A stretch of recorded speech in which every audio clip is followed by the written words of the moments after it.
નમસ્કાર મિત્રો, SP education ચેનલમાં આપ સૌનું હાર્દિક સ્વાગત છે। આપણી ચેનલ પર જો નવા હો તો ચેનલને સબસ્ક્રાઇબ કરી લેજો, જેથી તમને ટેટ સરકારી ભરતી અને સરકારી પરીક્ષાઓને લગતી નવી અપડેટ મળતી રહે।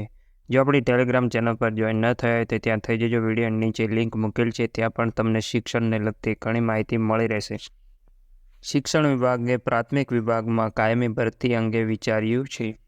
રાજ્યમાં માધ્યમિક વિભાગમાં 5,000થી વધુ જગ્યાઓ ખાલી જોવા મળે છે, જ્યારે ઉચ્ચતર માધ્યમિકમાં પણ 5,000થી વધુ ખાલી જગ્યાઓ જોવા મળે છે।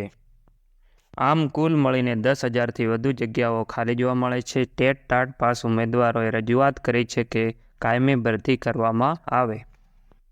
જે રીતે પ્રાથમિક વિભાગમાં સત્વરે કાયમી ભરતી કરવા માટે સૂચના આપવામાં આવી છે, ત્યારે ટાટ પાસ ઉમેદવારોએ પણ રજૂઆત કરી છે કે માધ્યમિક અને ઉચ્ચતર માધ્યમિકમાં ટૂંક સમયમાં કાયમી ભરતી અને મોટા પ્રમાણમાં કરવામાં આવે।